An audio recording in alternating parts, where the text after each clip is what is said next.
I love Chris Rich. Coronavirus. Les rumeurs pullulent, notamment celles qui accusent la CIA. Pourquoi? Parce que la CIA prédisait, il y a 12 ans, le risque d'une pandémie meurtrière avec un coronavirus qui apparaîtrait en Chine, dans une ville avec un marché d'animaux sauvages. Bingo, la réalité a rattrapé la fiction, comme la Chine a rattrapé l'Amérique, notamment dans sa volonté de toujours réécrire l'histoire à son avantage. L'éclairage international de Vincent.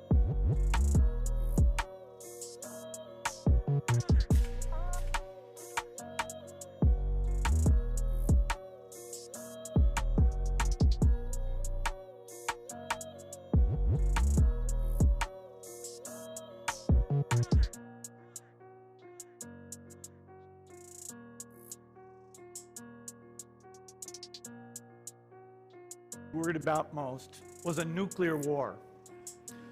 That's why we had a barrel like this down in our basement filled with cans of food and water. When the nuclear attack came, we were supposed to go downstairs, hunker down, and eat out of that barrel. Today, the greatest risk of global catastrophe doesn't look like this. Instead, it looks like this.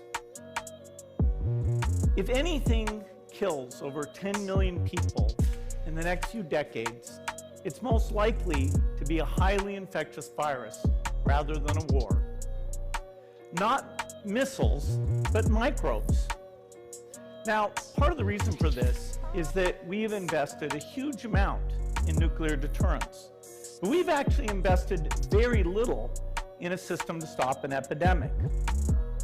We're not ready for the next epidemic. Let's look at Ebola. I'm sure all of you read about it in the newspaper.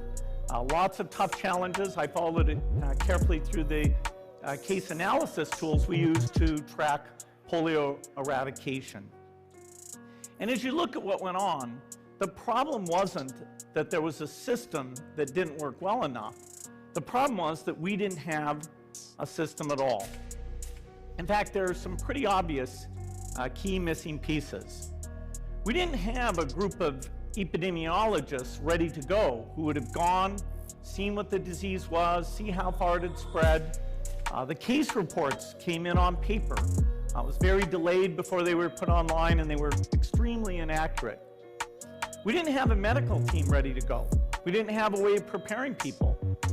Now, Médecins Sans Frontières did a great job orchestrating volunteers, but even so, we were far slower than we should have been getting the thousands of workers into these countries. And a large epidemic would require us to have hundreds of thousands of workers. There was no one there to look at treatment approaches, no one to look at the diagnostics, no one to figure out what tools should be used. As an example, we could have taken the blood of survivors, processed it, and put that plasma back in people to protect them. But that was never tried. So there was a lot that was missing, and these things are really a global failure.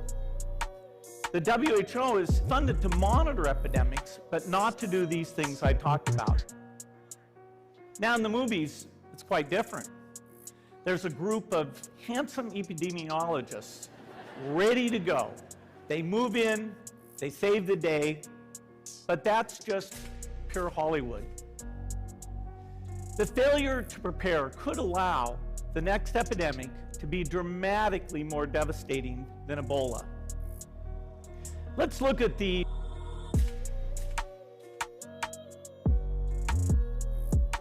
progression of Ebola over this year. About 10,000 people died, and nearly all were in the 3 West African countries. There's 3 reasons why it didn't spread more. The first is there was a lot of heroic work by the health workers. They found the people and they prevented more infections. The second is the nature of the virus. Ebola does not spread through the air. And by the time you're contagious, most people are so sick that they're bedridden. Third, it didn't get into many urban areas, and that was just luck. If it had gotten into a lot more urban areas, the case numbers would have been much larger. So next time we might not be so lucky. You can have a virus where people feel well enough while they're infectious that they get on a plane or they go to a market. The source of the virus could be a natural epidemic like Ebola, or it could be bioterrorism. And so there are things that would literally make things 1,000 times worse. In fact, let's look at a model of a virus spread through the air like the Spanish flu back in 1918. So here's what would happen. It would spread throughout the world very, very quickly. And you can see there's over 30 million people die from that epidemic. So this is a serious problem. We should be concerned. But in fact, we can build a really good response system. We have the benefits of all the science and technology that we talk about here. We've got cell phones to get information from the public and get information out to them. We have satellite maps where we can see where people are and where they're moving. We have advances in biology that should dramatically change the turnaround time to look at a pathogen and be able to make drugs and vaccines that fit for that pathogen. So we can have tools, but those tools need to be put into an overall global health system, and we need preparedness. The best lessons, I think, on how to get prepared are, again, what we do for war. For soldiers, we have full-time waiting to go. We have reserves that can scale us up to large numbers. NATO has a mobile unit that can deploy very rapidly. NATO does a lot of war games to check, are people well trained? Do they understand about fuel and logistics and the same radio frequencies? So they are absolutely ready to go. So those are the kinds of things we need to deal with an epidemic. What are the key pieces? First is we need strong health systems in poor countries. That's where mothers can give birth safely, kids can get all their vaccines, but also where we'll see the outbreak very early on. We need a medical reserve corps, lots of people who've got the training and background who are ready to go with the expertise. And then we need to pair those medical people with the military, taking advantage of the military's ability to move fast, do logistics, and secure areas. We need to do simulations, germ games, not war games, so that we see where the holes are. The last time a germ game was done in the United States was back in 2001, and it didn't go so well. So far, the score is germs 1, people 0. Finally, we need lots of advanced R&D in areas of vaccines and diagnostics. There are some big breakthroughs, like adeno-associated virus, that could work very, very quickly. Now, I don't have an exact budget for what this would cost, but I'm quite sure it's very modest compared to the potential harm. The World Bank estimates that if we have a worldwide flu epidemic, global wealth will go down by over $3 trillion, and we'd have millions and millions of deaths. These investments offer significant benefits beyond just being ready for the epidemic. The primary health care, the R&D, those things would reduce global health equity and make the world more just as well as more safe.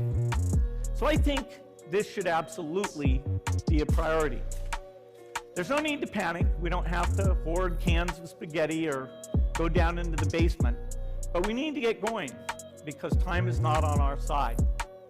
In fact, if there's one positive thing that can come out of the Ebola epidemic, it's that it can serve as an early warning, a wake-up call to get ready. If we start now, we can be ready for the next epidemic. Thank you.